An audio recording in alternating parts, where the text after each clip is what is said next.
Good morning, Vande Matram. Welcome all of you. So, during this process of Savitri summarization, we are now in book 3. We have already overcome, and of course, we have crossed over from book of the world stair up to the book 3, that is the book of the Divine Mother. The most exciting topic, exciting cantos we will find here in book 3, that is the book of the Divine Mother. So here we are actually in the first step, book 3 canto 1. We are in the pursuit of the unknowable.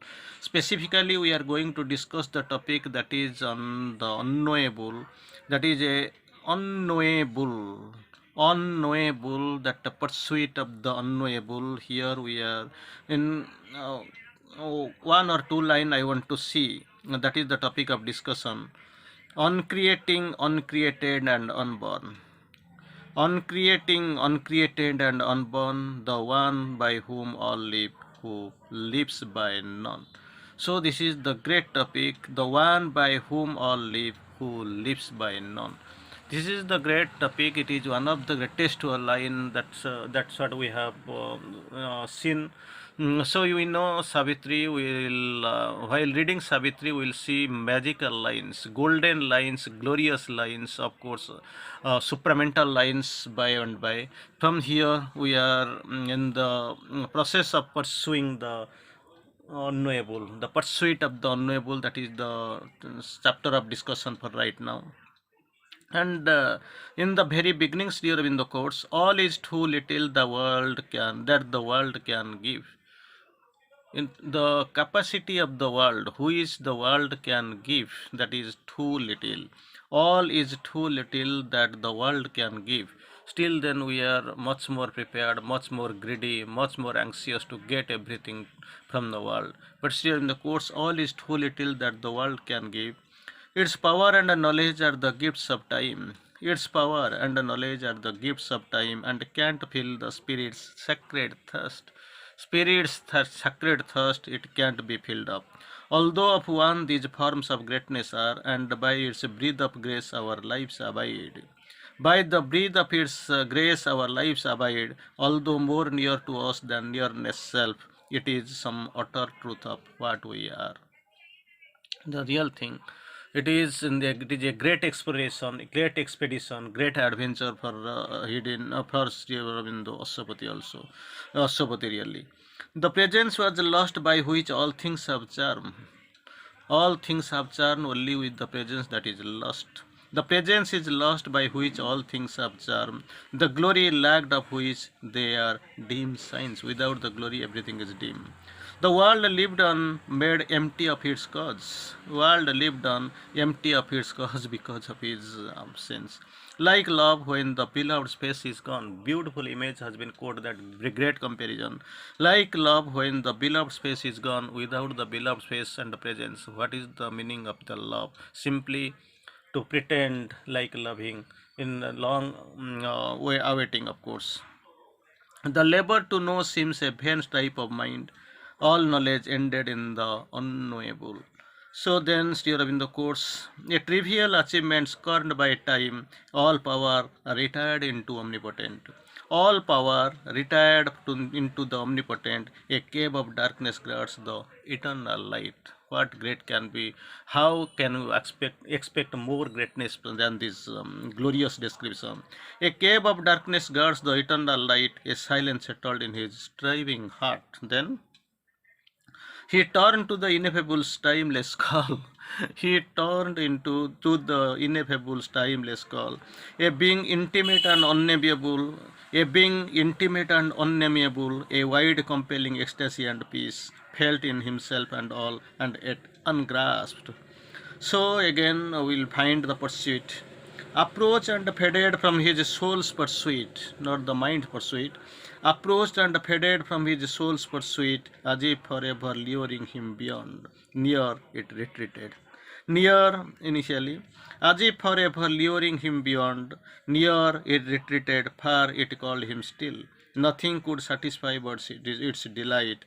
Its absence left the greatest actions dull, its presence made the smallest seem divine. That is the greatness, that is the God, talk of the, of course, this is the talk for right now. We keep hearing the talk in the initial phase of our discussion. Let us summarize the things whatever we have gone so far. That is a beautiful fine summarization we can see here. The Pursuit of the Unknowable, Book 3, Canto 1. So all that the world can give is a trifle, too little. It can't satisfy the thirst of man in search of the reality from which the whole creation derives. It can satisfy to the ordinary personality, ordinary man's mentality and ordinary quest, but who are in the pursuit of the unknowable, from which the whole creation derives, it can't satisfy his thirst. Again, at the end of his search, finally we can see, at the end of his search, what we see, Ashwapati finds all knowledge ends in the unknowable. This is the true fact. Nobody knows, nobody is interested, even nobody is having that inclination also. He finds, but Ashwapati finds that all his knowledge ends in the unknowable. That is where the real thing, if we can be able to know, then we can be better conscious and aware of the true self, and of course where really we stand. He finds that all his knowledge ends in the unknowable. A silence settles in the striving heart.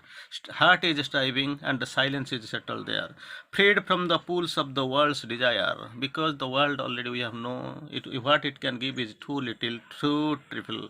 So freed from the pools of the world's desire, he turns to the call of the ineffable, because he is the only one ineffable who can give you something already we know and already we have seen. So an unnameable being lures him on and on. Unnameable being can't be not yet named. An unnameable being lures him on and on. Then we can find the beautiful description, and let us quote few lines from Savitri, because it is a short one, simple one, but actually it contains a lot of glorified lines. Of course, a big, almost one glorified description what we find here. When it was there, the heart was filled, but when the uplifting deity withdrew, existence lost in its aim in the unknown. When it was there, everything was heart was filled, heart's abyss was filled. But when the uplifting deity withdrew, existence lost its aim in the unknown. The order of the immemorial planes, the godlike fullness of the instruments were torn to props for an impermanent sin. Again, we are going to glorify little lines with the glorification of the Lord. A distant greatness left it huge and dim. A great distant greatness left it huge and dim. A misty closeness sought it sweetly in. It seemed sometimes a figment or a robe, and seemed sometimes his whole colossal set about the soul was the subtle kernel in the soul. So again we can go and find always a signless vague immensity brooded without approach beyond response. Always a signless vague immensity brooded without approach beyond response, condemning finite things to nothingness, fronting him with the incommensurable. Then again, then to the ascent there came a mighty term. A height was reached there where nothing made could live. A height was reached. Just imagine how. A height was reached. So imagine how. Suppose this height in your imagination, if it is coming or not. A height was reached where nothing made could live. A line where every hope and search must cease. Near some intolerant bare reality. A zero formed, pregnant with boundless change. A zero formed, pregnant with boundless change. Then still in the course, our human mind must abdicate in light or die like a moth in the naked blaze of truth. Our on a dizzy verge where all disguises fail, or the human mind must abdicate in light or die like a moth. Two options. in the naked blaze of truth. He stood compelled to a tremendous choice. That is the thing. He stood compelled to a tremendous choice. All he had been and all towards which he grew must now be left behind, or else transformed into a self that is that which is no more. That is what all he stood compelled to a tremendous choice. There is no choice, only one choice. That you have to choose between the two. All he had been, and towards which he grew, must now be left behind, or else transformed into a self of that which has no name. Alone and fronting an intangible force. Alone. What he is doing? Fronting an intangible force which offered nothing to the grasp of thought. His spirit faced the adventure of the inane. His spirit faced the adventure of the inane. Again, we will little bit will try to skip few lines, jump into the few lines. All glory of outline, sweetness of harmony. All glory of outline, sweetness of harmony, rejected like a grace of trivial notes, expunged from being silence, nude, austere, died into a pain and a blissful nothingness. Again, his feet firm based on life's stupendous wings. His feet, what it is doing actually, his feet firm based on life's stupendous wings, omnipotent, a lonely seer of time. Omnipotent, a lonely seer of time. Inward, inscrutable with diamond gates. Just imagine, unknowable. How it is, nobody knows, because unknowable, it can't be known. Unknown, it is still okay, it is right. Today is unknown, somebody may go and explore it, or discover it, or find it, or approach him. That is different. But unknowable, omnipotent, a lonely seer of time, inward, inscrutable with a diamond gaze, attracted by a unfathomable regard, the unsolved slow cycles to their found return to rise again from that invisible sea. That beautiful image is given, that good comparison of we can see the unsolved slow cycles to their found return to rise again from the invisible sea. Again, we find um, still super lines we can find.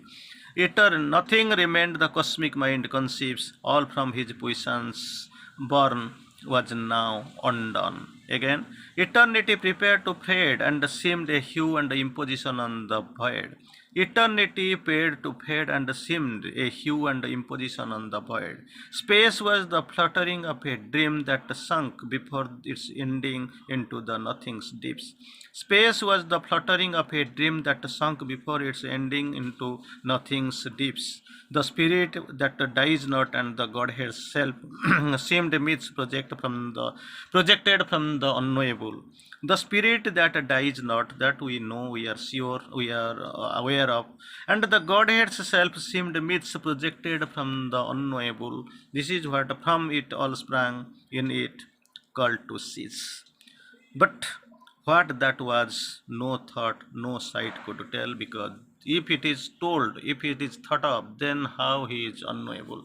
Anyway, we'll try to summarize the things whatever is read till now. There was a glorious line, we want to get the gist, get the of course summary from that description. We'll try to summarize a little bit here in the course.